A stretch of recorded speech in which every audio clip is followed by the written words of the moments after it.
सबको अपने जीवन में सुख शांति चाहिए, सबको आगे बढ़ना है अपने जीवन में। नहीं, कुछ लोग को नहीं चाहिए। अपने आप को जानने का एक ही तरीका है सर कि जो चीज़ें हमारे परसेप्शन से बाहर हैं, जो चीज़ें हम लोग देख नहीं सकते, सुन नहीं सकते, हमारे मन में जो अलग अलग क्वेश्चंस हैं, उसका आंसर आपको हमारे शास्त्रों में मिलेगा। तो क्या शुरू से मन में था कि किताब लिखेंगे या कुछ नहीं, पोस्ट या कुछ इस तरीके की? एक्चुअली नोट्स में बनाता रहता था, तो उसको मैंने एक बुक का फॉर्म दिया बाद में। सबसे पहला सवाल, ये किताब में मैं देखता हूँ बुद्ध जी की तस्वीर है और लिविंग लाइक अ मॉन्क, ये विचार कहाँ से है?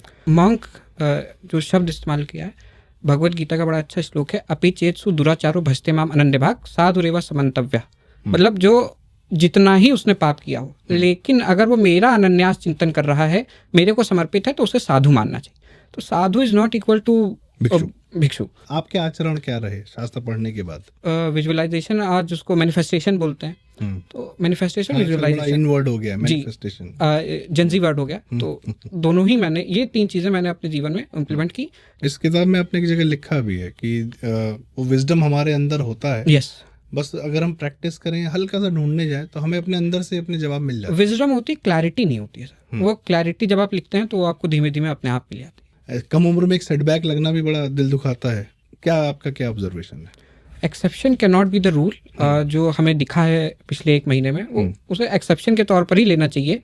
पूरा एक जेंजी वर्ग को या पूरे समाज को उसके ऊपर इम्प्लीमेंट नहीं करना चाहिए, क्योंकि आज भी सर मंदिरों में सबसे ज़्यादा भीड़ जेंजी की ही है। एक ये प्रश्न बहुत बार बार होता है कि भगवान के पास कौन पहुंच सकता है, कौन डिसाइड करता है? भगवान और स्पिरिचुअलिटी सबको बराबर चांस देती है। अष्टावक्र जी के बारे में थोड़ा सा बताइए। अष्टावक्र जी जब अपनी माता जी के गर्भ में थे, तो उनके पिताजी एक वेद उच्चारण कर रहे थे, वेद पाठ कर रहे थे, उसमें उनसे एक उच्चारण में त्रुटि हो गई। तो माता जी के गर्भ से ही अष्टावक्र जी बोले कि आपने ये उच्चारण गलत किया है पिताजी। तो पिताजी को बहुत क्रोध आया कि अभी पैदा नहीं हुए, गर्भ से बोल रहे हैं। तो उन्होंने उनको श्राप दे दिया कि तुम 8 जगह से वक्र पैदा हो गए। आपने किताब में बड़ी अच्छी बात लिखी है कि it's a journey, it's not a destination. चलिए दोबारा गिरिए, फिर दोबारा आप चढ़ना शुरू कीजिए, यही एकमात्र रास्ता है, इसके अलावा कोई दूसरा रास्ता नहीं। विदुर का स्थान राज्यसभा में कहीं ज्यादा था, कहीं ज्यादा था। विदुर नीति आज भी हम पढ़ते हैं। कृष्ण जी, विदुर जी वो हैं जिनके यहाँ कृष्ण जाते हैं भोजन करने। अंदर का जो इंद्र उसका था कर्मों का, वहां पे जल भी ग्रहण नहीं करते, जाते हैं विदुर जी के यहाँ।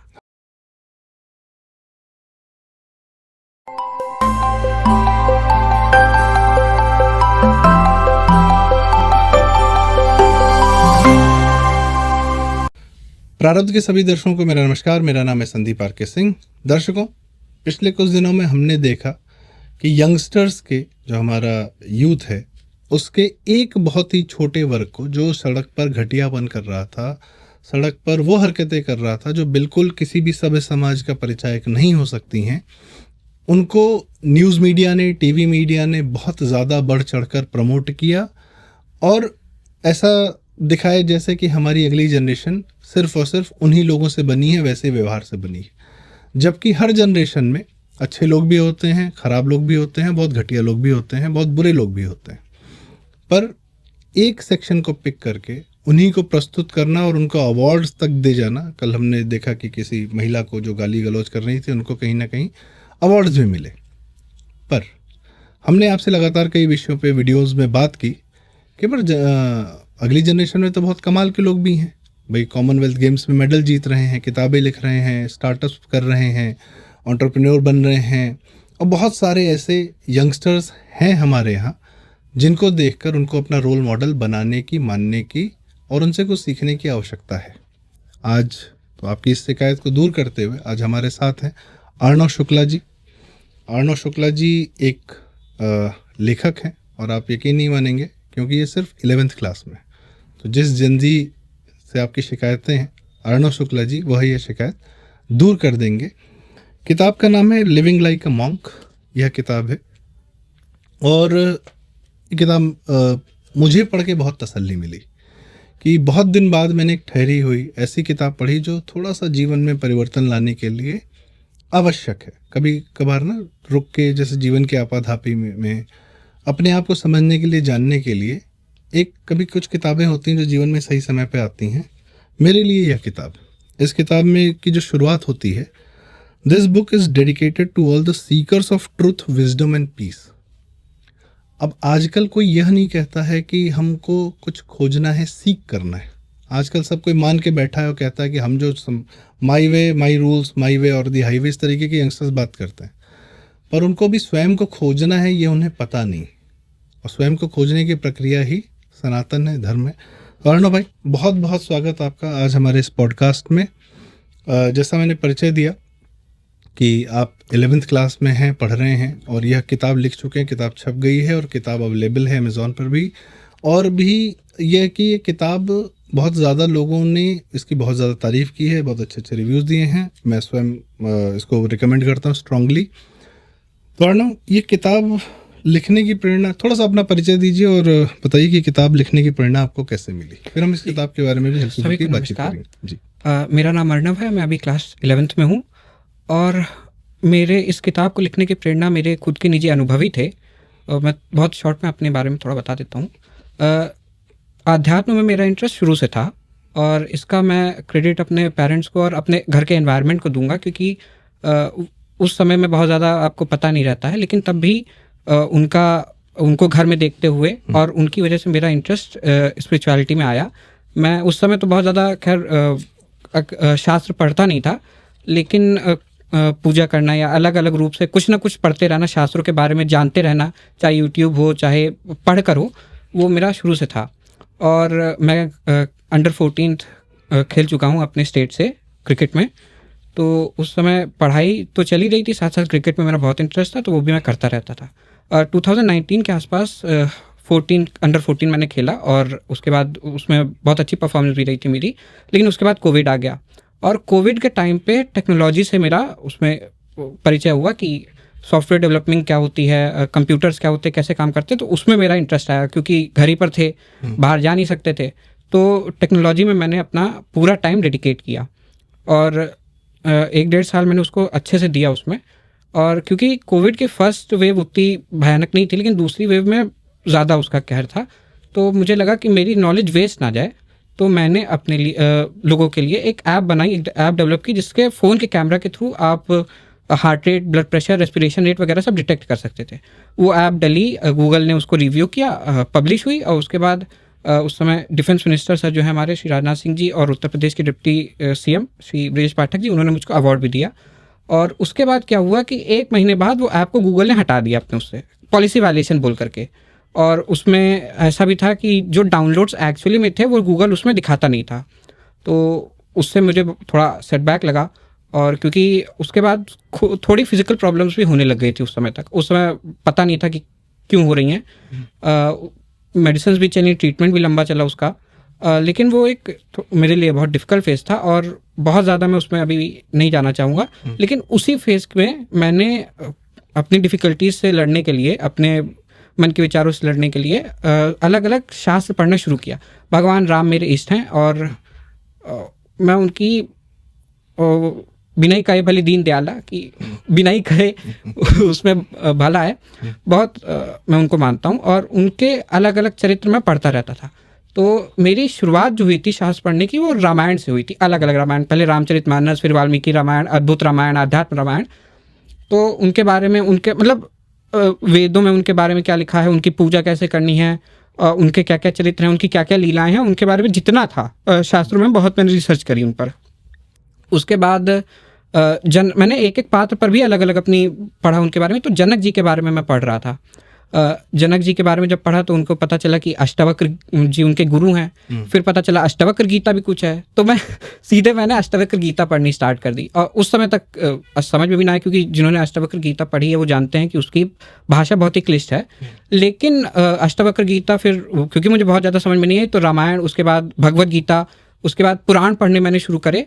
तो अलग अलग शास्त्र, अलग अलग साधु संतों की जीवनी पढ़ते उसके ऊपर अपने ऊपर इम्प्लीमेंट करते हुए मैं अपने उन समस्याओं से बाहर निकला। तो उसके बाद मतलब एक ये अलग अलग न्यूज़ेस आपको सुनने को मिलती हैं कि कोई IAS हैं, उन्होंने सुसाइड कर लिया, कोई बच्चे हैं उन्होंने। तो लोक दृष्टि से जो लोग बहुत ही ज़्यादा संपन्न हैं, उनके जीवन में भी कुछ ना कुछ अपूर्ण है, तभी वो ऐसे कदम उठा रहे हैं। और उस अपूर्णता को पूर्ण करते हैं आध्यात्म। उसके लिए मुझे लगा कि क्योंकि मैं इतना पढ़ चुका हूँ, तो मेरे माध्यम से समाज का कुछ कल्याण हो जाए, मैं अपनी बातें लोगों तक रखता हूँ। तब मैंने इस किताब को लिखना शुरू किया। अच्छा, और ये कौन सा दौर था, कौन सा समय था? 2021 के बाद ही रहा होगा ये? हाँ, ये 2021 ये 22-23 का समय है। उस समय क्या उम्र थी आपकी? उस समय में था अराउंड, अभी मैं 15 या 16 का रहा। अच्छा, तो कौन, जैसे आपने बताया कि बहुत सारी आपने पुराण पढ़े, सारी बातें पढ़ी, और आपने उनको, उन विचारों को सामने रखने के लिए आपने लिखना शुरू किया।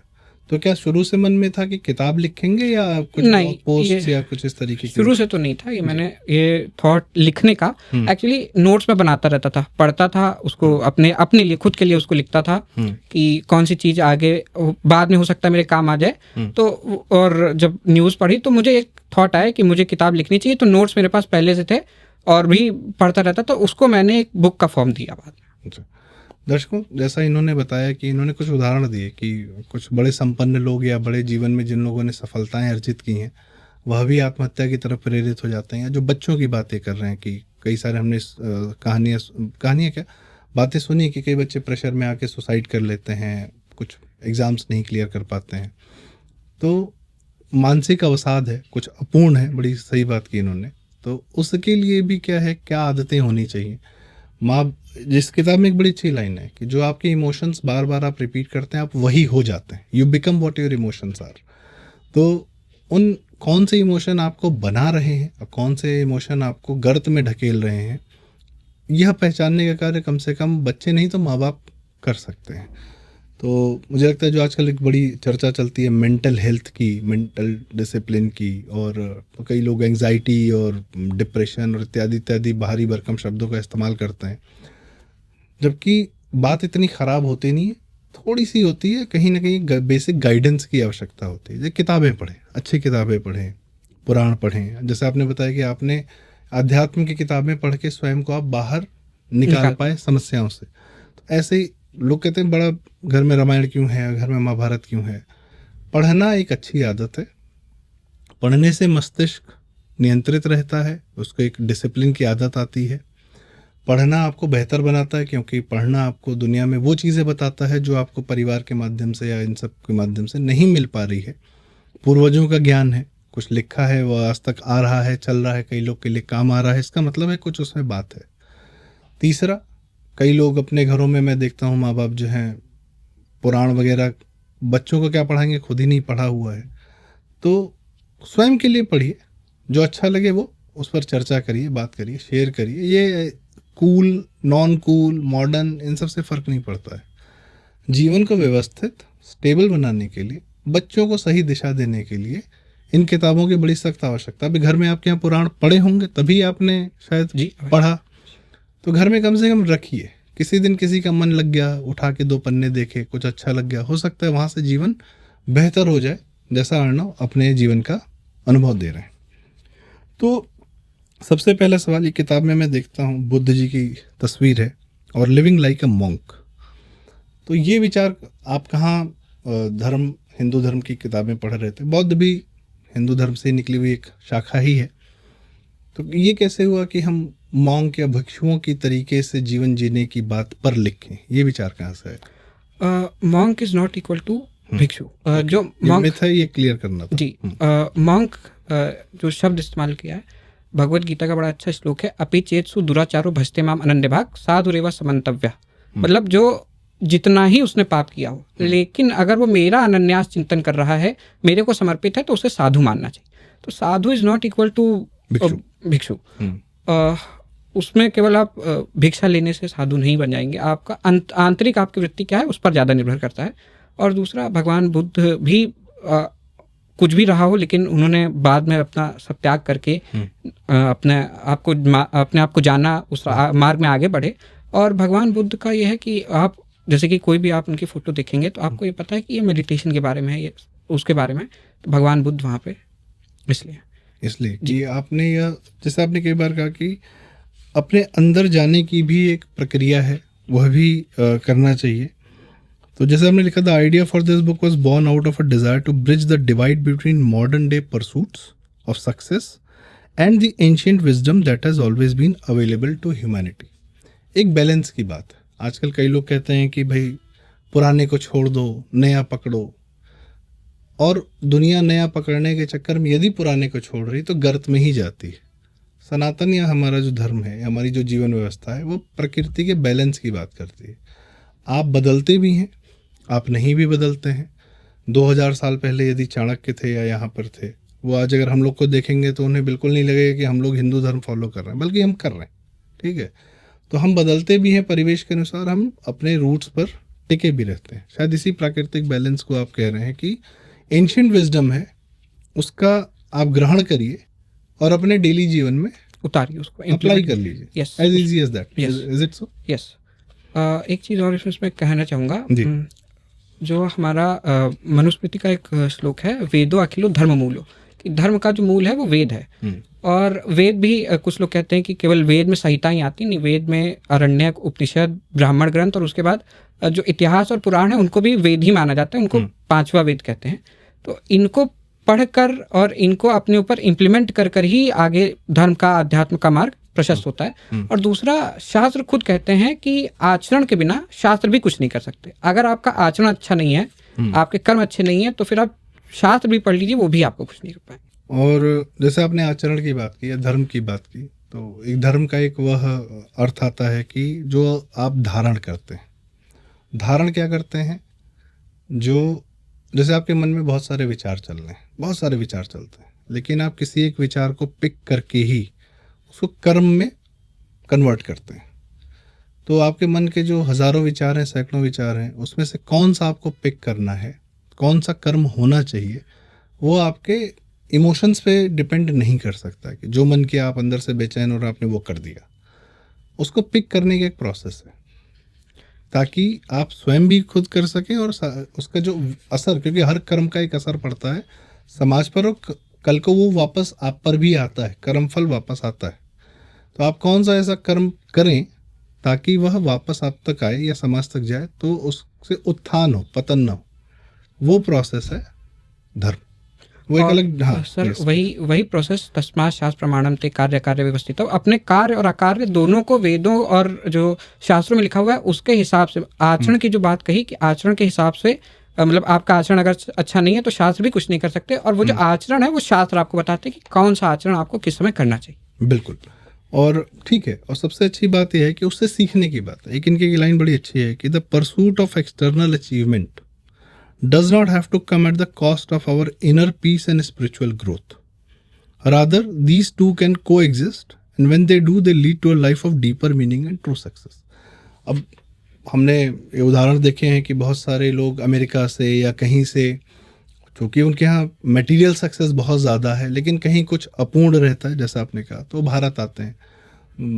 उसमें जूलिया रॉबर्ट्स भी हैं, उसमें स्टीव जॉब्स भी हैं, कोई नीम करोली बाबा के यहाँ जाता है। सब कथाएं आजकल बड़ी चर्चित हो गई हैं कि ये लोग आए थे, मार्क ज़करबर्ग आए थे, अब बहुत सारे और लोग आए, यहीं पे साधु होके चले रह गए, डेविड फ्रॉले जी हैं, बहुत सारे लोग हैं। तो कहने का मतलब कि हमारे अपने जीवन में ऐसा नहीं कि या तो ये या वो, ये दोनों को एग्जिस्ट कर सकते हैं। आपका जो बेसिक जीवन, आप सफलता अर्जित करिए, गाड़ियाँ खरीदिए, घर बनाइए, सब कुछ करिए, कंपनीज बनाइए, एंटरप्रेन्योरशिप करिए, वह भी आपका पार्ट है, कर्म वो भी है। 4 पुरुषार्थ हैं सर हमारे यहाँ, धर्म, अर्थ, काम, मोक्ष। तो अर्थ भी है, काम भी है, मोक्ष भी है। मूल धर्म है, मूल आपका अध्यात्म है, एक आपकी फाउंडेशन आपको तैयार कर देगा। दोनों ही को एग्जिस्ट कर सकते हैं, अर्थ और काम दोनों ही ठीक है। लेकिन अगर वो धर्म के इंस्पाइट ऑफ धर्म है, अगर वो इंस्पाइट ऑफ शास्त्र हैं, अगर वो इंस्पाइट ऑफ स्पिरिचुअलिटी हैं, तो वो आपको पूर्ण नहीं करेंगे, जो मैंने अपूर्णता की बात की। तो वो बहुत मटेरियल सक्सेस मिल जाएगा, तब भी आपको लगेगा कुछ खालीपन है। तो यहाँ पर एक बैलेंस है कि धर्म, अर्थ, काम, मोक्ष जो है, इसको आप ग्रहण कर सकते हो, इसके अनुसार अपना जीवन जी सकते हैं। हम जब आध्यात्म की या लिविंग लाइक अ मॉन्क की बात कर रहे हैं, तो ये नहीं कह रहे हैं अर्णव कि हमको पूरा साधु हो जाना है, भगवा धारण कर, नहीं। अपने डेली रूटीन, डेली बेसिस पर आप क्या कर सकते हैं? आपके अपने क्या प्रैक्टिसेस हैं जो आप करते थे, या जिस तरह से अपने आपके आचरण क्या रहे शास्त्र पढ़ने के बाद? इसके पहले एक मॉन्क और उसका ही बताऊं कि जनक जी राजा होते हुए भी विदेह राज कहे गए। और विदेह राज इसीलिए हैं क्योंकि शरीर से उनका विषयों के प्रति उनका कोई मोह नहीं है, उनका वो राजा होते हुए भी साधु हैं, क्योंकि आंतरिक वृत्ति उनकी साधुओं वाली। और मेरा जो ये शास्त्र पढ़ने के बाद जो आचरण रहा था कि बहुत सी चीज़ें, सबसे पहले मैंने लिखना ही शुरू किया था, क्योंकि जर्नलिंग बहुत बड़ी एक आर्ट है। जर्नलिंग अगर आप कर रहे हैं तो आप खुद ही लिखते लिखते आपको बहुत सारी चीज़ों के आंसर अपने आप मिल जाएंगे। तो एक जर्नलिंग मैंने इम्प्लीमेंट की थी, उसके बाद मेडिटेशन मैंने ऑब्वियसली इम्प्लीमेंट किया था उसको, और ये दोनों ही चीज़ें मैंने इसमें लिखी हुई हैं। और विजुअलाइजेशन आज जिसको मैनिफेस्टेशन बोलते हैं, तो मैनिफेस्टेशन विजुअलाइजेशन इनवर्ड हो गया, मैनिफेस्टेशन जेंजी वर्ड हो गया। तो दोनों ही मैंने, ये 3 चीज़ें मैंने अपने जीवन में इम्प्लीमेंट की, जिसमें जर्नलिंग ने सबसे ज़्यादा मुझे प्रभावित। राइटिंग व्हाटएवर यू, मतलब जस्ट कीप नोटिंग। यस, एक डायरी रखी या कहीं पर कुछ विचार आया, लिख लिया उसको, अपने लिए लिख लिया, अपने लिए, वो विचार खो ना जाए कहीं। और आप लिखते लिखते आपको खुद अपने जो आप किसी कंफ्यूजन में होंगे तो उसका आंसर आपको खुद ही मिल जाएगा अगर आप जर्नलिंग कर रहे हैं बराबर। इस किताब में आपने एक जगह लिखा भी है कि वो विजडम हमारे अंदर होता है। यस, बस अगर हम प्रैक्टिस करें, हल्का सा ढूंढने जाए, तो हमें अपने अंदर से अपने जवाब मिल जाते हैं। विजडम होती है, क्लैरिटी नहीं होती है सर। वो क्लैरिटी जब आप लिखते हैं तो वो आपको धीमे धीमे अपने आप मिल जाती है। इसमें आपने ये भी लिखा है, बड़ी अच्छी बात की, to be a monk is to live with purpose, clarity and inner peace. It's a journey not a destination. तो साधु जैसा जीवन विजुअली या एक्सटर्नल नहीं, इंटरनल जस्ट हैव सम, कि अपने परिवेश को जाने समझे, क्या नहीं है जीवन में उसके लिए प्रयास करें, जो है उससे संतोष प्राप्त करें और नॉर्मल रहें। तो आपने सबसे पहले बताया कि जर्नलिंग आपने शुरू की and kept on writing, and that process really brought you out from the, क्योंकि अगर आप ऐप बनाए, सक्सेसफुल हुआ, कम उम्र में एक सेटबैक लगना भी बड़ा दिल दुखाता है। तो एक वो बात थी, फिर दूसरा आपने कहा कि कुछ फिजिकल इलनेस थे, इत्यादि इत्यादि। ठीक है अर्णव, अब एक बेसिक बात, ये तो किताब आपने लिखी है, अभी हम इस पर चर्चा करते रहेंगे। What is your observation about today's environment की, एक जो सामने जो भी पिछले हमको कुछ महीनों में दिखा है, तो what do you think about the people, या जो स्टूडेंट्स हैं या जो वो लोग, क्या आपका क्या ऑब्जर्वेशन है? Exception can not be the rule. जो हमें दिखा है पिछले 1 महीने में, उसे एक्सेप्शन के तौर पर ही लेना चाहिए। पूरा एक जेंजी वर्ग को या पूरे समाज को उसके ऊपर इम्प्लीमेंट नहीं करना चाहिए, क्योंकि आज भी सर मंदिरों में सबसे ज़्यादा भीड़ जेंजी की ही है। आज दोबारा से लोग अपने शास्त्रों को पढ़ रहे हैं। आप कंटेंट भी देखेंगे तो आपको बहुत ज़्यादा अब स्पिरिचुअलिटी से रिलेटेड कंटेंट भी मिल जाएगा। तो मेरा इसमें यही टेक है कि इतना खराब नहीं है जितना हम लोगों को लग रहा है। yes. वो तो हर समाज का है भाई। क्या हमारे पिताजी लोग के ज़माने में लालू मुलायम नहीं थे?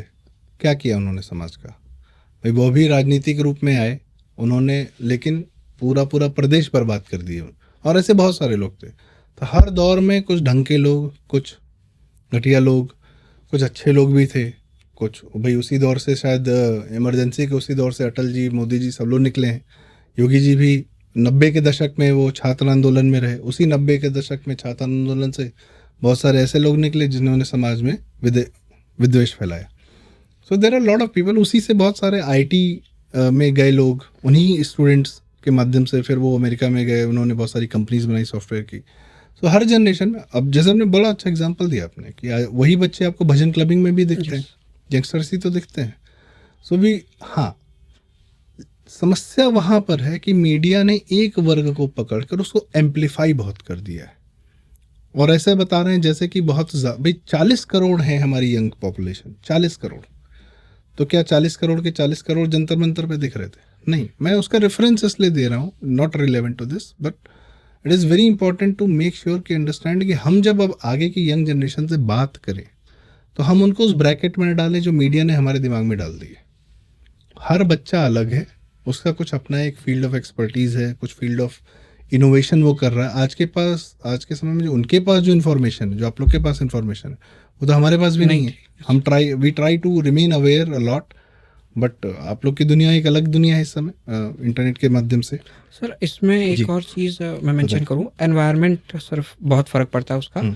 और एक ये प्रश्न बहुत बार होता है कि भगवान के पास कौन पहुंच सकता है, कौन डिसाइड करता है? भगवान और स्पिरिचुअलिटी सबको बराबर चांस देती है। आप अगर उसको पकड़ लें तो आप उसमें आगे चले जाएंगे। सर एनवायरनमेंट अगर शुरू से ही वैसा रखा जाएगा कि एक नॉर्मली नेचुरली ही किसी की स्पिरिचुअल लीनिंग हो एनवायरनमेंट के हिसाब से 5-6 साल तक की एज में, तो उसके बाद सर आगे आपको बहुत ज़्यादा कुछ करना नहीं पड़ेगा, वो ऑटोमेटिक हो जाएगा। सही आपने बात की। अभी मैं डॉक्टर राजीव मिश्रा से भी हमारी चर्चा हो रही थी, तो उन्होंने एक बात बड़ी शानदार बताई कि उन्होंने कहा कि बहुत सारी बातें आपकी अपनी फ़िलॉसफी क्या है उससे आती है, और बच्चों में फ़िलॉसफी क्या जा रही है वो उनके माँ बाप से जाती है। और जीवन निर्धारण करती है फिलॉसफी एज इन कि उसका मेंटल स्टेट क्या है, वो किस दिशा में बढ़ रहा है। जो आप जिसको आप एनवायरनमेंट कर रहे हैं, शायद वही फिलॉसफी की भी बात है कि कम से कम मैं बताऊँ, मैं कुछ दिन पहले गया था ईशा फाउंडेशन, जो हमारा आदि योगी है कोयम्बटूर में, सदगुरु का।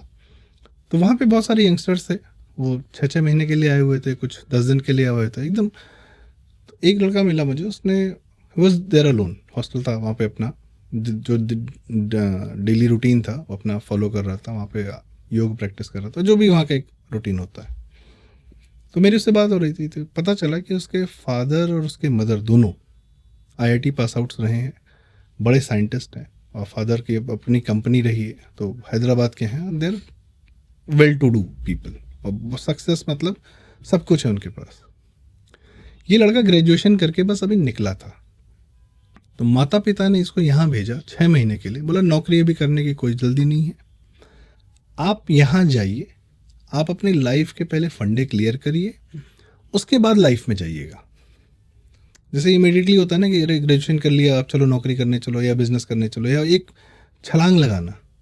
ठहर के अपने अंदर की फिलॉसफी ठीक करना, ये उनके माता पिता ने उस बच्चे के लिए तय किया कि तुम पहले जाओ वहाँ पर, वहाँ अपने आप को सुधार, मतलब अपनी दिमाग या दुनिया को वहीं पे से देखने का प्रयास करो, और दुनिया को देखने से पहले पहले अपने आप को जानने का प्रयास करो। अद्भुत कंसेप्ट होना चाहिए। ज़रूरी नहीं कि ग्रेजुएशन के लिए बच्चे 1-1 साल का गैप लेते हैं, मेडिकल की तैयारी के लिए, फिजिकल की तैयारी के लिए, IITs की तैयारी के लिए। आप ग्रेजुएशन करने के बाद भी तो 1 साल का गैप ले सकते हैं, स्वयं के लिए ले सकते हैं। और आज के समय में बहुत सारे ऐसे हमारे अच्छे संस्थान हैं जहाँ बच्चों को भेजा जाना चाहिए, ताकि वो स्वयं को पहले जाने। ये दोनों ही स्वयं को जानना कितना ज़रूरी है अर्णव। ये दोनों ही चीज़ें जो आपने कहा कि गैप ले सकते हैं, दोनों ही चीज़ें साथ साथ भी चल सकती हैं। और सर स्वयं को जानना कितना ज़रूरी है। सबको अपने जीवन में सुख शांति चाहिए, सबको आगे बढ़ना है अपने जीवन में। नहीं, कुछ लोग को नहीं चाहिए कुछ लोग सुख शांति देख के उनको तकलीफ होने लगती अपना अपना स्वभाव है। हाँ। तो सुख शांति के लिए सर वो जो एक मार्ग प्रशस्त करता है, वो अपने आप को जानने का ही मार्ग वहाँ से निकलता है, और अपने आप को जो अध्यात्म का मार्ग है। तो अगर आपको सुख चाहिए, शांति चाहिए, अगर आपको एक जगह तक पहुंचना है, आपको अपने गोल्स अचीव करने हैं, आपको अपने जीवन में एक टाइप से कुछ भी करना है, तो उसके लिए आपको अपने जीवन में अपने आप को जानना, और अपने आप को जानने का एक ही तरीका है सर कि जो चीज़ें हमारे परसेप्शन से बाहर हैं, जो चीज़ें हम लोग देख नहीं सकते, सुन नहीं सकते, हमारे मन में जो अलग अलग क्वेश्चंस हैं, उसका आंसर आपको हमारे शास्त्रों में मिलेगा। तो अपने आप को जानने का सबसे इजी कोई उदाहरण दें, कोई आप सवाल ऐसा रहा हो जो आपको किसी शास्त्र में आपको उसका उत्तर मिला हो? सबसे बड़ा सर मेरा एक क्वेश्चन था, जब पढ़ते पढ़ते आया कि सत्य क्या है, व्हाट इज ट्रुथ। तो शंकराचार्य जी का पढ़ रहा था, ब्रह्म सत्यम जगत मिथ्या, ब्रह्म सत्य और जगत मिथ्या। तो इसका थोड़ा उदाहरण देंगे, मतलब बिट कॉम्प्लिकेटेड। अष्टावक्र जी का ही एक अष्टावक्र और जनक जी का ही एक एग्जाम्पल दूं मैं। तो जनक जी ने एक बार एक सपना देखा कि उनको सपने में कोई राक्षस है, उनको दौड़ा रहा है और वो भाग रहे हैं। तो जनक जी वहाँ से उठे सपने से, और उन्होंने अलग अलग ब्राह्मणों से पूछना शुरू किया कि कौन सी चीज़ सत्य थी, वो सत्य था कि ये सत्य था। तो अब किसी को समझना है कि वो क्या, ये क्या, किसके बारे में बात हो रही है। तो जनकपुरी में जितने भी ब्राह्मण थे, वो सब अंदर ही उन्होंने अपने राजमहल में बुलवा के अंदर ही रखवा ली, और उनसे कहा कि जब तक आप उत्तर नहीं देंगे तब तक आप बाहर नहीं जाएंगे, आपको सारी सुविधा मिलती रहेगी लेकिन आप रहेंगे अंदर ही। अष्टावक्र जी जब उन्होंने ये सुना, तो उनको लगा कि अपनी माता जी से कहा कि मैं अपने पिताजी को वहाँ से छुड़वा के ले आऊँगा। तो उन्होंने कहा अब तुम मत जाओ, वरना तुम भी वहीं फंस जाओगे। तो उन्होंने कहा आप उसकी चिंता मत कीजिए, मैं चला जाऊँगा, मैं निकाल लाऊँगा। तो वो वहाँ गए और उन्होंने कहा कि जनक जी मैं आपके प्रश्नों का उत्तर देना चाहता हूँ, आप पूछिए क्या प्रश्न। तो उन्होंने कहा ये सत्य कि वो सत्य। उन्होंने कहा ना ये सत्य ना वो सत्य, ब्रह्म सत्य। तो जैसे कि अद्वैत वेदांत में ये कॉमन एग्जाम्पल है कि जैसे कि जब आप सपने में हैं तो आपको वही सपना सच लग रहा है, आपको रियल लाइफ में कहाँ हैं आप, कहाँ सोए हुए हैं, आपको वो नहीं पता। तो ऐसे ही जब आप एक्चुअली स्पिरिचुअली अवेकन हो जाएंगे तो ये भी एक सपना ही आपको लगे, जो रियलिटी है वो भी आपको एक सपना ही लगे। अष्टावक्र जी के बारे में थोड़ा सा बताइए, मतलब जी। अष्टावक्र जी जब अपनी माता जी के गर्भ में थे तो उनके पिताजी एक वेद उच्चारण कर रहे थे, वेद पाठ कर रहे थे, उसमें उनसे एक उच्चारण में त्रुटि हो गई। तो माता जी के गर्भ से ही अष्टावक्र जी बोले कि आपने ये उच्चारण गलत किया है पिताजी। तो पिताजी को बहुत क्रोध आया कि अभी पैदा नहीं हुए, गर्भ से बोल रहे हैं। तो उन्होंने उनको श्राप दे दिया कि तुम 8 जगह से वक्र पैदा हो गए, अलग अलग। तो उसके बाद जब वो हुए तो पिताजी के श्राप से 8 जगहों से वक्र पैदा हुए, लेकिन बचपन से ही मतलब बहुत प्रवीण थोड़े से बॉडी कंडीशन जो है, बॉडी डिफॉर्म थी। यस, लेकिन नॉट अ नॉर्मल चाइल्ड। शुरू से ही जो है बहुत प्रवीण थे। शुरू से ही अपने आध्यात्म की चर्चा, ब्रह्म चर्चा, ब्रह्म के बारे में जानना। और सर एक इन जनरल जो हमारे कई, जैसे कि वशिष्ठ जी हुए, विश्वामित्र जी हुए, तो आप कई लोग आपने देखे होंगे शुरू से ही मतलब बाय बॉर्न ही स्पिरिचुअली इंक्लाइंड होते हैं, बहुत ज़्यादा उनको नॉलेज अपने आप हो जाती है। तो उसी टाइप में से एक अष्टावक्र जी भी थे, जो एक टाइप से आप कहिए कि भगवान के द्वारा भेजे गए हुए थे कि आप लोगों को आगे का सही मार्ग दिखाइए।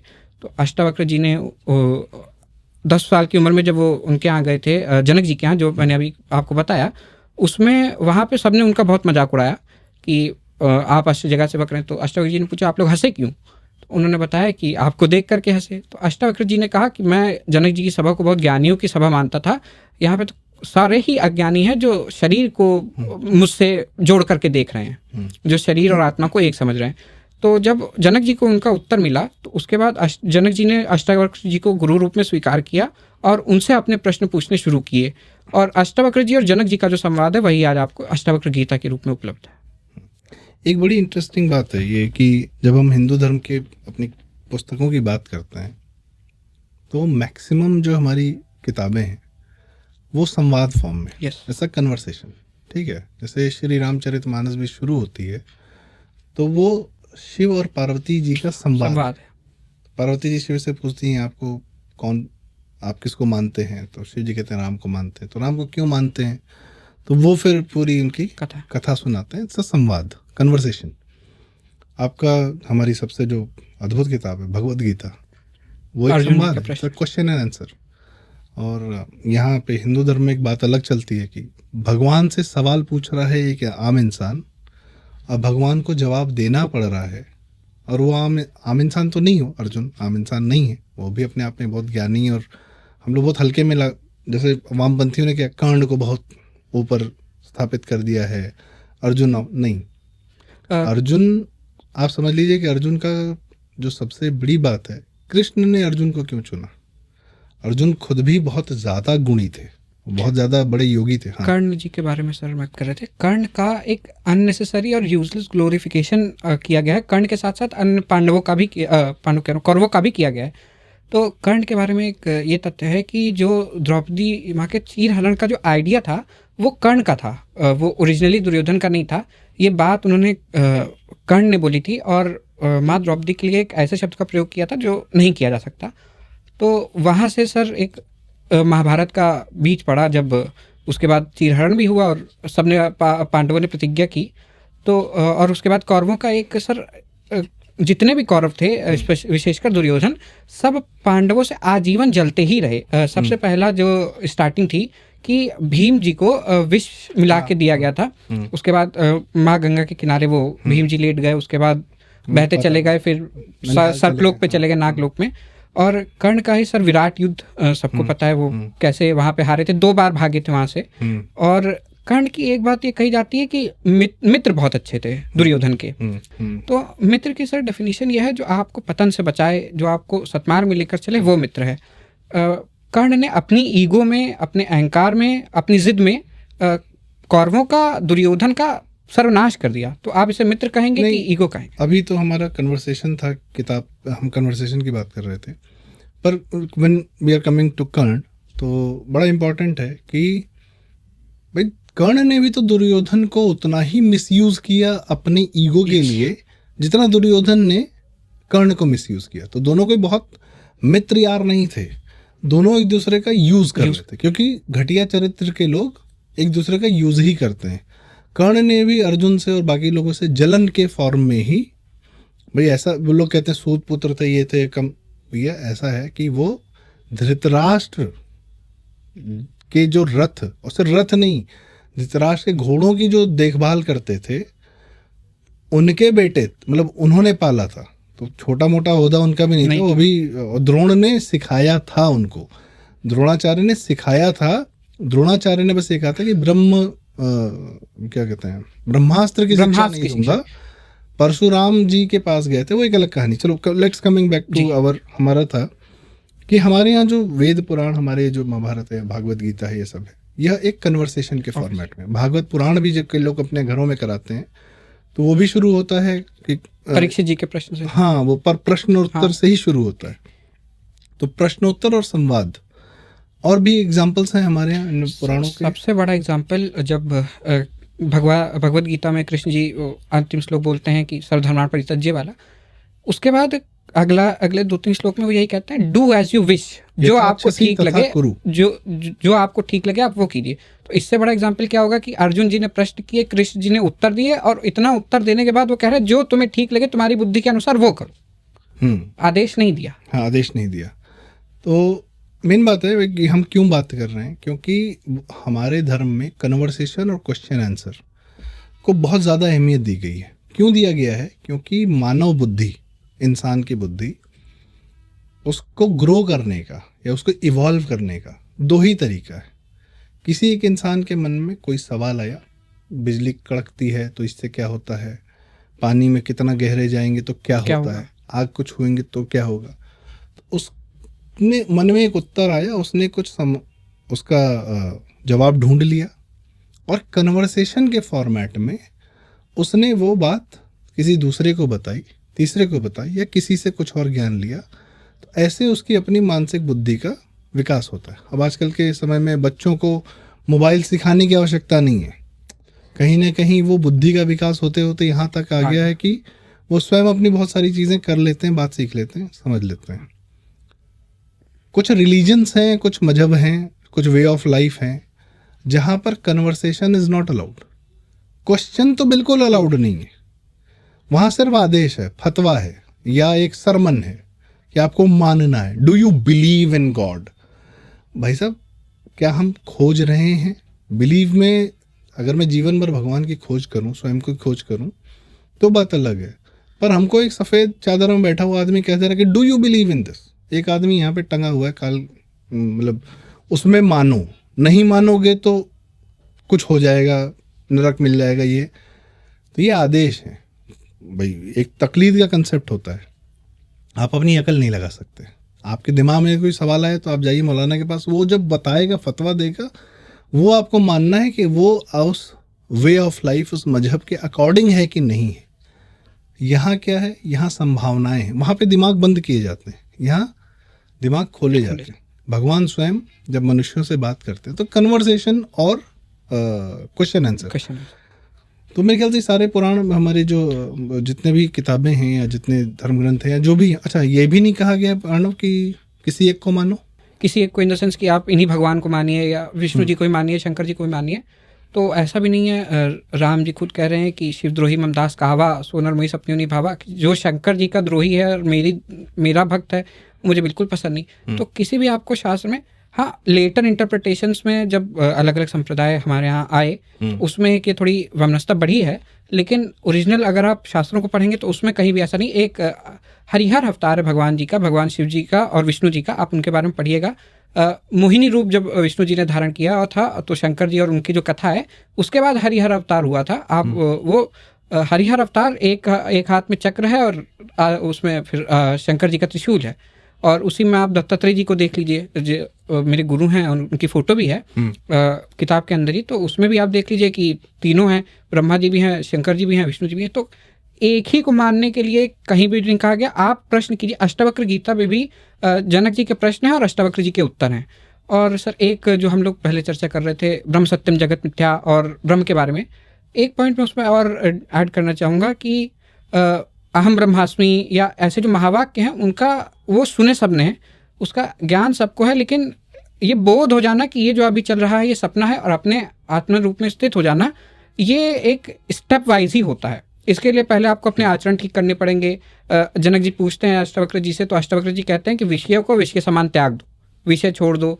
आप अपनी अनन्या वो जो आपका थिंकिंग है, अपनी थिंकिंग को बदलो। जो आपकी आसक्ति है, आप अपनी आसक्ति छोड़िए। तो एक स्टेप वाइज प्रोसेस है, उसके बाद ही आप बोध कर सकते हैं। केवल आप ज्ञान से या कोई ये कहे कि आचरण का कोई मतलब नहीं है या स्टेप का कोई मतलब नहीं, डायरेक्ट आप वेदांत उठाइए उसको पढ़िए आपको हो जाएगा, तो ऐसा भी नहीं है। और ये सबके लिए अलग अलग भी हो सकता है, सबके रास्ते अलग अलग वही अलग, एकम सत विप्रा बहुधा वदंती का मतलब है कि फॉर सबके लिए अलग। किसी के पिता डॉक्टर हैं तो वह बच्चा हो सकता है इंजीनियर बनना चाहता है, या बहुत सारे उदाहरण हमारी फिलॉसफीज में भी सर आप देखिए तो अलग अलग 6 वेदांत कहे गए हैं, भेदा भेद, अचिंत्य भेदा भेद, विशिष्ट अद्वैत। लेकिन इन सब की मैं जब पढ़ता हूँ तो अलग अलग उसमें दिखते हैं कि कोई कह रहा है अद्वैत वेदांत है कि सब एक ही है, द्वैत कुछ है ही नहीं, और दूसरा उन्हीं वाक्यों को अद्वैत अलग तरीके से इंटरप्रेट करता है, अद्वैत अलग तरीके से इंटरप्रेट करता है। मेरा इसका यह है कि ये सब भगवत विमुख को भगवत सम्मुख कर देते हैं। मतलब आपको एक राह दिखा देते हैं कि डेस्टिनेशन ये है, वो डेस्टिनेशन अद्वैत में एक एकाकार हो जाने की है, वही द्वैत में भगवान की सेवा करने की है। पाथ भी सबका अलग अलग है, लेकिन है एक ही भगवान, आपको वहां तक पहुंचना है, उसका स्वरूप अलग है, उसका वहां तक पहुंचने का तरीका अलग है। तो भगवत सम्मुख ये एक कॉमनैलिटी है, और इसीलिए वो 6 के 6 वेदांत आप जिसमें से भी जिसको भी फॉलो करें आप वहां तक पहुंच जाएंगे। आपने किताब में बड़ी अच्छी बात लिखी है कि it's a journey, it's not a destination to live like, या ये सोच या विचार होना ये जीवन का अंत तक आपके साथ जाती है और आपको बनाती है। आप इसके माध्यम से भी स्वयं को एक्सप्लोर करते हैं। एक बड़ी अच्छी बात लिखी है कि करत करत अभ्यास के जड़मती हो सुजान, रसरी आवत जावत ते सिल पर परत निशान। ये हमने सुन रखा है। इन्होंने भी ये बात लिखी है कि every Indian child hears this line but few stop to live it. Main बात ये कि ये बात हमने सुनी बहुत है, पर रुक कर इसको जीना, कि हम एक प्रयास करें, लगातार करें। और आज के समय में इसकी बड़ी आवश्यकता है। अभी हाल फिलहाल में बहुत सारी फिल्म सीरीज आती हैं और हम देखते भी हैं, तो उसमें भी है कि जो मन में आए वो कर लो, या अचानक से हम छुट्टी पे निकल गए, हम टूरिस्ट हो गए, हम सोलो ट्रैवलर हो गए हैं, या एक स्टेबल लाइफ को त्याग दो और एक अनस्टेबल लाइफ की तरफ चल पड़ो और अंततः फिर एक स्टेबल लाइफ पे पहुंचो। वो भी एक सीकिंग का प्रोसेस है, कोई समस्या नहीं है। पर इशू इज़ कि आप या हमारे जो नेक्स्ट जनरेशन के बच्चे हैं जो आपके क्लास में भी हैं, अभी मैं उनके बारे में भी बात करना चाहता हूँ कि आपको क्या लगता है हम लोग को देख के, आप अपने मित्र यार को देख के। मेन बात है कि एक डिसिप्लिन की आवश्यकता है थोड़ी सी। डिसिप्लिन ऑफ कोर्स आवश्यकता है। इससे एक चीज़ मैं और इसमें डिनोट करूं, अभी आपने बात कही करत करत अभ्यास के जड़मती हो सुजान, तो दोनों ही बातें इंटरलिंक हो जाती हैं। इसी का संस्कृतार्थ वर्जन जो कृष्ण जी कह रहे हैं अभ्यास इंतु कौन्तेय, कि जब अर्जुन जी पूछते हैं कि भगवान मन बहुत चंचल है, मैं बहुत बार चलने की कोशिश करता हूँ, बार बार गिर जाता हूँ, तो इसका क्या कि रास्ता मुझे पता है, डेस्टिनेशन मुझे पता है, मैं चलता भी हूँ फिर वापस आ जाता हूँ, फिर चलता हूँ। ये आई थिंक सो सबसे बड़ा और सबका प्रश्न है कि चलते चलते फिर वापस आ जाते हैं, तो उस पर चलते कैसे रहें? तो एक ही उत्तर है अभ्यास। चलिए, दोबारा गिरिए, फिर दोबारा आप चढ़ना शुरू कीजिए, यही एकमात्र रास्ता, इसके अलावा कोई दूसरा रास्ता नहीं। इसी को आप डिसिप्लिन भी कह सकते हैं, इसी को अभ्यास करना भी कह सकते हैं, इसी को कंसिस्टेंसी भी कह सकते हैं, कि आप बार बार प्रयास करते रहिए। That is why also you wrote in the book कि restarting after failure is vital. Yes, is vital. बड़ी अच्छी बात है। और मैं ये बार बार क्यों फिल्मों सीरीज की बात कर रहा हूँ, क्योंकि आजकल जो है ना, इन्होंने एक बड़ी अच्छी बात लिखी, mental food and new neural pathways. अभी आप एलन मस्क को देख रहे हैं कि वो न्यूरल लिंक क्रिएट कर रहे हैं, उस दिशा में काफ़ी ज़्यादा प्रयासरत हैं। तो बड़ी शानदार बात लिखी है, the brain changes according to what it consumes. ऐसा ही हुआ जैसे अगर हम शरीर में हमने जो भोजन लिया वैसे ही शरीर होता जाता है, जैसा अन्न वैसा साथ, हाँ, जैसा अन्न वैसा मन। तो ब्रेन भी जो कंज्यूम करता है वैसे ही आप हो जाते हैं। तो हम क्या कंज्यूम कर रहे हैं? कंज्यूम मतलब ये नहीं कि हमारे सामने जो भी आया, हमने कोई सीरीज़ देखी, कोई मीडिया देखा, कुछ देखा तो हम वैसे ही हो जाते, नहीं, हम उसमें से ले क्या रहे हैं। और बहुत सटल तरीके से बहुत सारा एजेंडा आज के समय में जो कंटेंट है उससे परोसा जाता है, और उससे बचने की तो आवश्यकता नहीं है, लेकिन उसको देखकर फिल्टर अपना सही रखने की आवश्यकता है कि हमको इसमें से कंज्यूम क्या करना है। खाना बहुत सारा आता है हमारे सामने, हम सब कुछ नहीं खाते। तो इसी तरह मीडिया बहुत सारा है, हम उसमें से लेते गए। थोड़ा कॉन्शियस रहने की आवश्यकता है। Yes, of course. और कंज्यूमर का सर, आप क्या खा रहे हैं और उसका क्या इम्पैक्ट होता है। तो सर, अजामिल जी की कथा हम सब ने सुनी है, क्या इम्पैक्ट हुआ, कितने बड़े महाभागवत थे और अंत में क्या उनकी। थोड़ा बताइए दर्शकों की क्या कथा है। जी, अजामिल जी भगवान के एक बहुत महान, बहुत बड़े भक्त, निरंतर उनका चिंतन करते थे। उन्होंने एक वैश्या को देख लिया झाड़ियों में, और उसके बाद से उनका पूरा ही पतन हो गया। उसके बाद से वो उसी मार्ग में लग गए। तो इसका दो रास्ते हैं। एक तो ज्ञान मार्ग है हमारे शास्त्रों में कि आप अलग अलग चीज़ें पढ़िए। ज्ञान मार्ग को और भक्ति मार्ग को ऐसे कहा गया है कि करऊं सदा तिनके रखवाली जिमी राखई बालक महतारी, कि दो जो बच्चा है उसको जैसे माता रखती है, मैं अपने भक्त को वैसे रखता हूँ। तो भक्त को बहुत ज़्यादा चिंता से करने की ज़रूरत नहीं कि मैं यहाँ जा रहा हूँ वहाँ जा रहा हूँ, वो भगवान देखें। जहाँ ज्ञान मार्ग आ जाता है तो आप उस मार्ग के हिसाब से अब आप बड़े हो गए, तो अब आपकी परीक्षा भी होगी, अब आपको अपने हिसाब से चलना भी पड़ेगा। लेकिन फिर भी जो आचरण वाली बात आई कि शास्त्रों में भी कहा गया है कि जिसका आचरण नहीं सही है उसका कोई कुछ नहीं कर, उसका शास्त्र भी कुछ नहीं कर सकते। मनुस्मृति, याज्ञवल्क्य स्मृति, पराशर स्मृति, तीनों में आपको ये बात मिल जाएगी। तो सर आप कंज्यूम क्या कर रहे हैं, कंज्यूमिंग से आपका माइंड शेप होता है और वही माइंड फिर आपको अलग अलग रास्तों में ले जाता है। सही है। और किसी भी किताब की जो चर्चा की गई, जैसे मनुस्मृति की बात होती है तो बड़ा इनफेमस कर दिया गया, बड़ा बदनाम कर दिया गया है। एक बार पढ़िए, देखिए है क्या उसमें। कुछ हो सकता है काम की बातें हों, कुछ हो सकता है ना हो। सर मनुस्मृति बहुत मतलब मनुस्मृति को केवल नारी जो फेमिनिज्म से और दूसरा वर्ण व्यवस्था से ही जोड़कर देख लिया गया। बहुत ही अद्भुत ग्रंथ है। अगर आप उसको उस एस्पेक्ट को हटा दें जो कंट्रोवर्शियल है, उसके बाद भी उसमें बहुत सारी चीज़ें ऐसी हैं, जैसे कि कॉस्मोलॉजी है उसमें, सृष्टि का क्रिएशन कहाँ से हुआ, उसके बाद क्या करना चाहिए क्या नहीं, उसमें ज्ञान मार्ग भक्ति मार्ग दोनों की बातें बहुत ज़्यादा हैं। तो हाँ, मनुस्मृति एक टाइप से कोड ऑफ लॉ है। जैसे कि हमारा कॉन्स्टिट्यूशन, वैसे ही मनुस्मृति भी एक कॉन्स्टिट्यूशन है। उस समय की परिस्थितियाँ क्या रही होंगी, बहुत सारे कॉन्ट्रडिक्शंस भी हैं मनुस्मृति के अंदर कि यत्र नार्यस्तु पूज्यन्ते रमन्ते तत्र देवता, और उसके बाद दूसरा है कि नारी को बहुत ज़्यादा बाहर नहीं निकलना चाहिए। तो दोनों एक ही किताब में है, तो कॉन्ट्रडिक्शन भी हो सकता है, लेटर इंटरप्रिटेशन भी हो सकता है कि बाद में चीज़ें ऐड करी गई हों। लेकिन मनुस्मृति में इन सब चीज़ों को छोड़ करके भी बहुत ज़्यादा ज्ञान और भक्ति और शास्त्र की बातें हैं। आप अपने समय, आज के समय के अनुसार, अब जैसे ये कंटेक्स्ट वाइज होता है हमारे यहाँ, there is no text without context. ठीक है, जैसे वही बात हो रही थी कि रामायण में श्री राम ने दशरथ जी की बात को माना और ये कहा कि भाई पिता का वचन है, मुझे निभाना है। पर यदि पिता धृतराष्ट्र जैसा हो और उसकी वचन को निभाने के लिए युधिष्ठिर जुआ खेलने लगे, तो भाई आपको देखना पड़ेगा ना कि किस आदमी से आप बात कर रहे हो, किसका वचन फॉलो करना है, किसका नहीं करना है। धर्मयुक्त आज्ञा सर, वही तस्मात् शास्त्र प्रमाणम, कि शास्त्र प्रमाण के हिसाब से ही मान लीजिए पिता ने भी आपको कोई आज्ञा दी, लेकिन यदि वो शास्त्र विरुद्ध है तो आप उसमें चलेंगे तो आपका नाश ही होगा उसमें। आप सबसे लिए इसलिए जो हमारे धर्म में सबसे बड़ा जो प्रमाण माना गया, प्रत्यक्ष प्रमाण। आपके सामने प्रत्यक्ष क्या है, श्री कृष्ण यही बताते हैं कि अपना पहले कंटेक्स्ट देखो, उसके बाद वचन दो या उसको फॉलो करो या नहीं करो। भीष्म का वचन महाभारत के अंत तक आता है। भाई अगर महाभारत कथा की शुरुआत की जाए तो वो भीष्म ने वो वचन क्यों लिया, वहां से शुरू होती है। कहाँ कृष्ण मथुरा में है नहीं है और कहाँ पांडव से, कथा महाभारत शुरू होती है शांतनु जी से कि वो वचन लिया, वो लेकर जाता है आपको महाभारत के अंत तक। तो वचन फॉलो करना, कभी कभी आपको कृष्ण ने भी अपने वचन तोड़े। कंटेक्स्ट क्या है, वही जब आप बात करते हो कि मनुस्मृति में बात कही गई है कि यत्र नार्यस्तु पूज्यन्ते रमन्ते तत्र देवता, उसका भी एक कंटेक्स्ट है। शहरों में आप कहीं पे हैं, कायदे से पूजा पाठ कर रहे हैं, जहाँ लाइफ स्टेबल है वहाँ यह मानेंगे। जहाँ लाइफ स्टेबल नहीं है, जंगलों में अगर आप हैं कहीं, तो जाहिर सी बात है जंगलों में आप अगर कहें कि महिला को बाहर नहीं जाना चाहिए या उसकी सुरक्षा के लिए आप कह रहे हो, ये नहीं कह रहे हो कि जाना ही नहीं चाहिए। भाई हमारे यहाँ महिलाओं ने खेती बाड़ी, हर भाई जीवन जो चलता है उसमें शारीरिक योगदान बहुत ज़्यादा था महिलाओं का, पानी लाने का। मनुस्मृति का ही सर श्लोक है कि जिससे आंतरिक मन को खुशी मिले वो वही धर्म है। ये मनुस्मृति का ही श्लोक है कि आपने सब पढ़ा, उसके बाद आपने इंटरप्रेट किया और आपके आंतरिक वृत्ति अगर ये कह रही है कि हाँ ये चीज़ ठीक है आपका अंदर, कि भगवान तो सभी के अंदर है, तो वो भी धर्म है।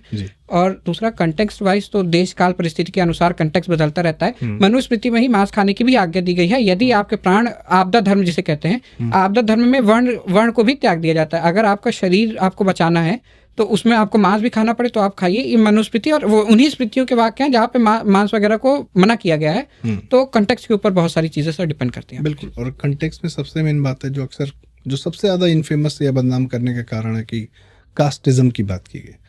कास्ट सब हमारा नहीं है, पुर्तगालियों का है। उनके यहाँ देखो कि वो लोग कास्ट बना के क्या करते थे। हमारे यहाँ वर्ण व्यवस्था है वो व्यवस्था क्या है? हमारे यहाँ प्रकृति को ऑब्जर्व करने के सारे कार्य किए गए। कुछ अभी घाघ भड्डोरी करके भी एक घाघ थे, वो पूरी प्रकृति को देखकर वो बताते थे कि कब खेती होनी चाहिए। उन्होंने दोहे लिखे, बड़े शानदार हैं, आज भी वो दिखते हैं एकदम कि अगर आप, वो खैर घाघ का अपना अलग सीन है। कहने का मतलब है कि प्रकृति को ऑब्जर्व करने का हमारे यहाँ पूर्ण काम किया गया है। मानव के अंदर भी प्रकृति है। कोई होता है बच्चा, उसका पठन पाठन लेखन में ज़्यादा मन लगता है, ठीक है, वो मस्तिष्क से ज्ञान के प्रति उसका ज़्यादा आकर्षण होता है।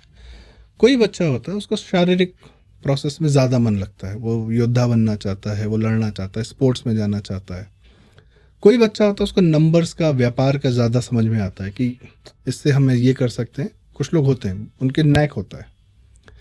कुछ लोग होते हैं जो ये कहते हैं कि हमें कुछ नहीं पता, हमें जो आज्ञा मिलेगी हम वो कार्य कर लेंगे। मैक्सिमम लोग ऐसे होते हैं, जॉब करते हैं, सब कुछ करते हैं।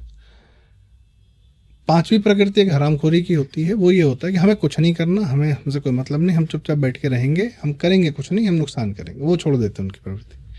कर्म करने वालों की ये चार प्रवृत्ति है, पांचवी आप ढूंढेंगे आपको नहीं मिलेगी।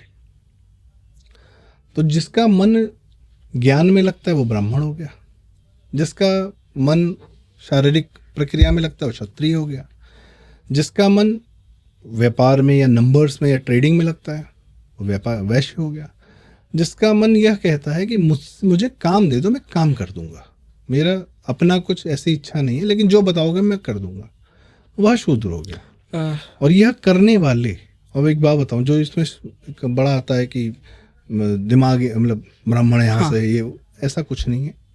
पूरे शरीर का भार हमारे पाँव पर है, पूरे समाज का भार जो है पाँव पर है। तो पूरे समाज को जो चलाते हैं वो लोग चलाते हैं जो आज्ञा लेकर कार्य करते हैं। तो वहां पर आती है वर्ण व्यवस्था। महाभारत सर, धर्मशास्त्र जो हमारे यहाँ कहे गए हैं वो मनुस्मृति और जो धर्म सूत्र हैं, गौतम धर्म सूत्र, अपस्तम धर्म सूत्र, उनको ये बेसिकली एक तो होता है पारंपरिक पक्ष जो वेदों में है, उपनिषदों में है कि सृष्टि से परे क्या है, ब्रह्म क्या है, भगवान क्या है, उनके बारे में जानना, वो फिलोसॉफिकल है। एक कि सृष्टि को मेंटेन करने के लिए, एक कंट्री को मेंटेन करने के लिए कोडिफाइड लॉ जो है वो हमारे धर्मशास्त्र हैं, और उन्हीं धर्मशास्त्रों का एक टाइप से प्रैक्टिकल इम्प्लीकेशन आपको महाभारत में भी मिलेगा। तो महाभारत भी एक टाइप से धर्मशास्त्र ही है। और महाभारत का मोक्ष धर्म पर आप कभी भी पढ़ सकते हैं। उसका अध्याय आई थिंक 169 के आसपास है, मैं उसको एग्जैक्टली रिकॉल नहीं कर पा रहा हूँ, लेकिन उसमें भृगु जी और भरद्वाज ऋषि का संवाद है। तो भरद्वाज ऋषि उसमें भृगु जी उनको बताते हैं कि सृष्टि का क्रिएशन कैसे हुआ, फिर 4 वर्ण आए, वर्णों का रंग बताते हैं कि ये ऐसे उनकी वृत्तियाँ बताते हैं। तो उसमें भरद्वाज ऋषि का बड़ा अच्छा प्रश्न था कि भगवान, सभी मनुष्यों के शरीर एक सा है, सभी वर्णों में सभी का रंग के, मतलब कोई ब्राह्मण है उसका भी रंग काला हो सकता है, सभी रंग के लोग भी मिल जाते हैं आपको, सभी के शरीर से काटेंगे तो खून निकलेगा, तो ये फ़र्क कहाँ है? तो उसमें अपने भृगु जी मतलब सर्वग्राही उत्तर देते हैं, और ये सबको सुनना चाहिए कि ओरिजिन कहाँ से आया वर्ण का। तो भृगु जी बताते हैं कि क्योंकि ब्रह्मा जी से सारी सृष्टि उत्पन्न हुई है, तो सभी मनुष्य शुरुआत में ब्राह्मण ही थे। उन्हीं ब्राह्मणों में से जिनका स्वभाव जो है थोड़ा सा क्रोधी हो गया, उस क्रोधी स्वभाव होने के कारण उनका शरीर लाल हो गया और वो क्षत्रिय कहलाए। उसी में से जिन्होंने खेती करके, जिन्होंने गौ पालन करके अपना आय बढ़ानी शुरू कर दी, वो वैश्य हुए, और जिन्होंने सेवा धर्म करना शुरू कर दिया वो शूद्र हुए। बाद में उन्हीं शूद्रों में से कुछ ने मांस खाना शुरू कर दिया, वेद विरुद्ध चलना शुरू कर दिया, तो उनको बाद में वेद पढ़ने का अधिकार उनको खत्म कर दिया गया। तो यहाँ से वर्णाश्रम धर्म की उत्पत्ति है सर। और ये इंडिविजुअल टू इंडिविजुअल पे डिपेंड करता है। भाई कोई शराबी है तो क्या आप घर में एंट्री देते हैं? परिवार वाले भी आचरण पे, इंडिविजुअल का आचरण क्या है या एक समाज का आचरण क्या है? भाई एक समाज है, बर्बर समाज है, चला आ रहा है, खेत खलिहान सब नष्ट कर दे रहा है, अब कह रहा नहीं हम आपके साथ रहेंगे, तो क्या आप रहने देंगे? आचरण पे होता है कि आप किस समाज का, किन एक ग्रुप ऑफ पीपल का। डाकुओं को कोई अपने घर में थोड़ी, गांव में थोड़ी रखता है। डाकुओं को डाकू ही अपने गांव में रखते हैं। कहने मतलब है कि सिमिलर आचरण के लोग, और उनके लिए सभ्य समाज में स्थान नहीं है, इसलिए थोड़ा बहुत कहा जाता है कि बस इस सभ्य समाज में आपका स्थान नहीं है। सर, युधिष्ठिर जी का दो हमारे पास एक प्रकरण आते हैं ऐसे। एक तो यक्ष प्रश्न जो युधिष्ठिर जी के और उनका संवाद है, और दूसरा एक अजगर पर्व में आता है, जब एक अजगर ने जो पूर्व में राजा थे उन्होंने भीम जी को पकड़ लिया था और उनको खाने के लिए कहा, मतलब उनको खाना था, ये मेरा आहार है, अब जो आ जाता है मैं उसको खा लेता हूँ। तो युधिष्ठिर जी से उन्होंने कहा मेरे प्रश्नों का उत्तर दो, प्रश्नों का उत्तर दोगे तो मैं इन्हें छोड़ दूंगा। अजगर ने पूछा कि ब्राह्मण इत्यादि जो 4 वर्ण हैं ये कौन है?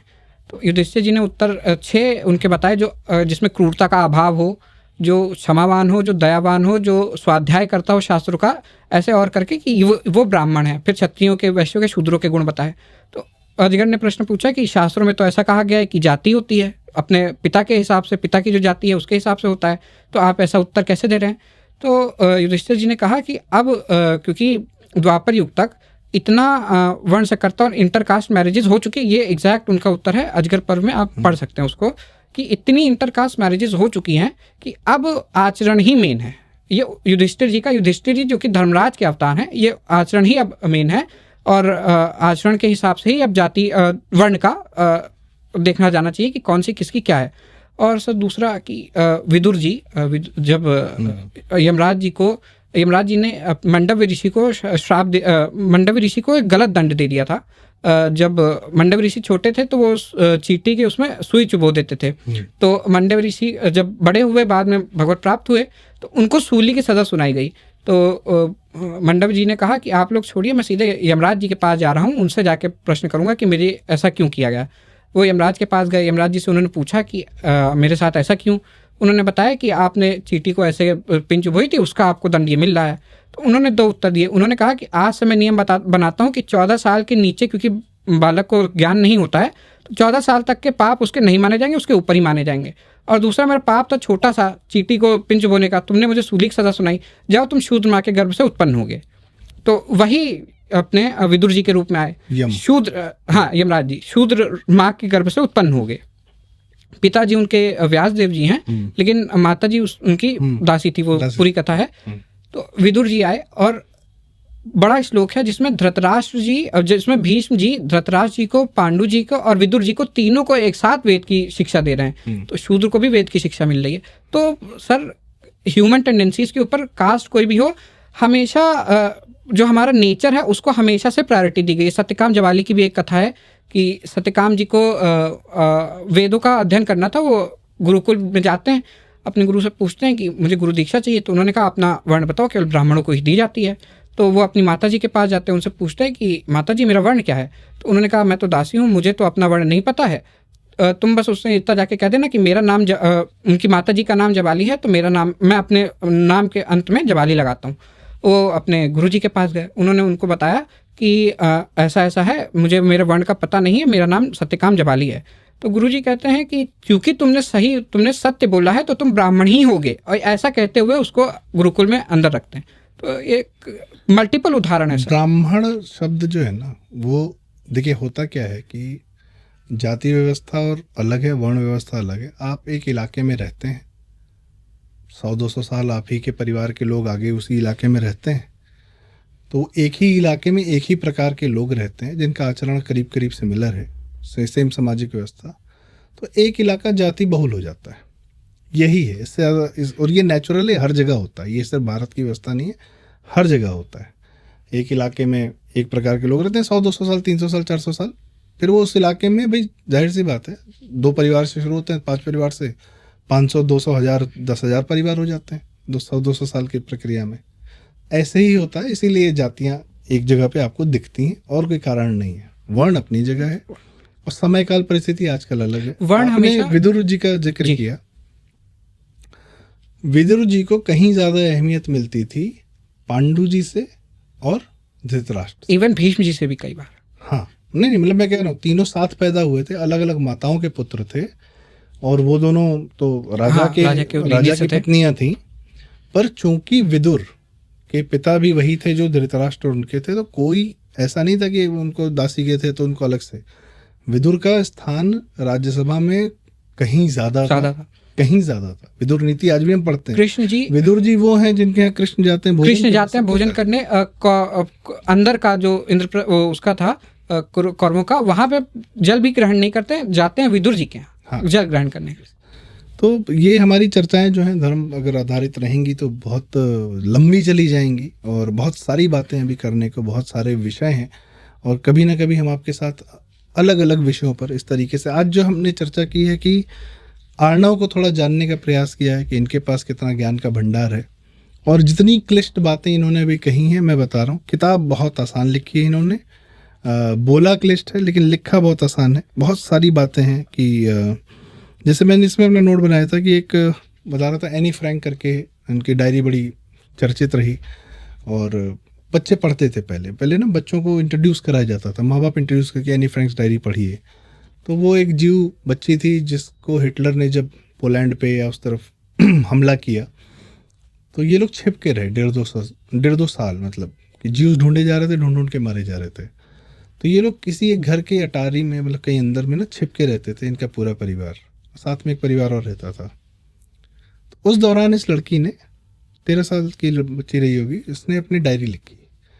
और मैंने जब वो किताब पढ़ी तो मुझे लगा कि यार 13 साल के बच्चे को इतनी अद्भुत बातें, फिलोसफिकल, वो हर दिन अपनी दिनचर्या भी लिख रही थी, अपने माँ के बारे में, अपने पिता के बारे में, अपने भाई के बारे में, सब बहन के बारे में, सबके बारे में, आसपास जो लोग और थे लिख रही थी। वो ऑब्जर्व कर रही थी किसका क्या कैरेक्टर है, और चूँकि बहुत करीब से देख रही थी तो सबके बारे में लिख पाती थी।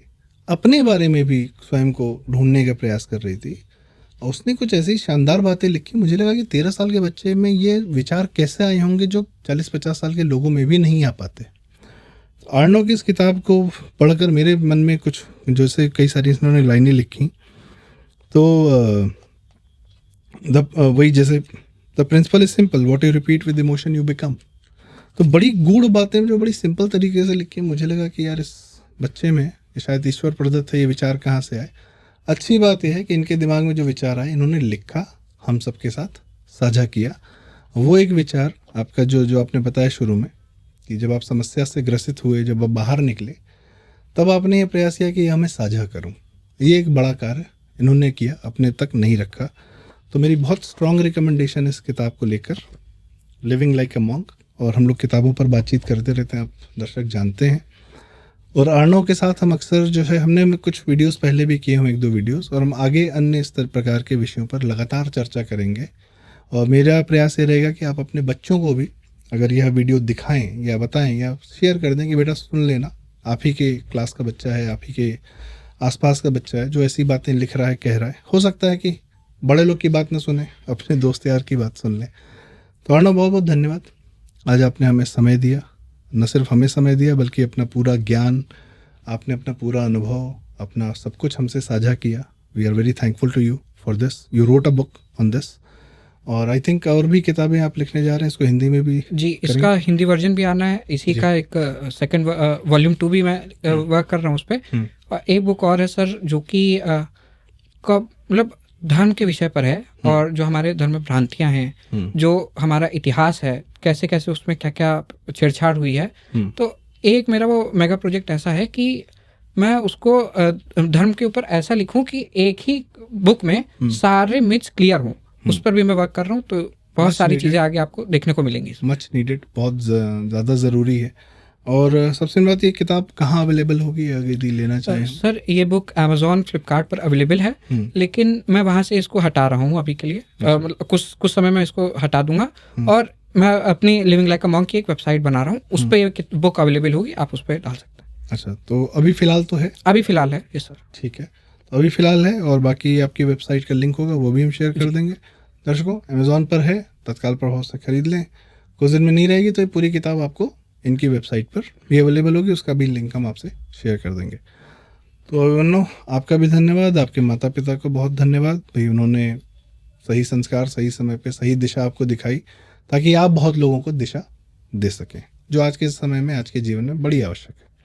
तो जो अर्णव ने साझा किया है, आप लोग भी यदि सबके साथ साझा करें या वीडियो लाइक करें, शेयर करें, ऐसी हमारी इच्छा और आकांक्षा। अपने मित्र, यार, दोस्तों सबको दिखाएं, उनके बच्चों तक भी शेयर करें। मैं जनरली इतना आग्रह नहीं करता हूं, क्योंकि बड़ा ज़रूरी है, इसलिए आग्रह कर रहा हूं। कृपया कमेंट्स में आप अपनी राय हमें ज़रूर बताएं, और यह वीडियो लाइक करें, शेयर करें ऑफ कोर्स, और चैनल ज़रूर सब्सक्राइब करें प्रारब्ध। बहुत बहुत धन्यवाद, नमस्कार, जय श्री राम।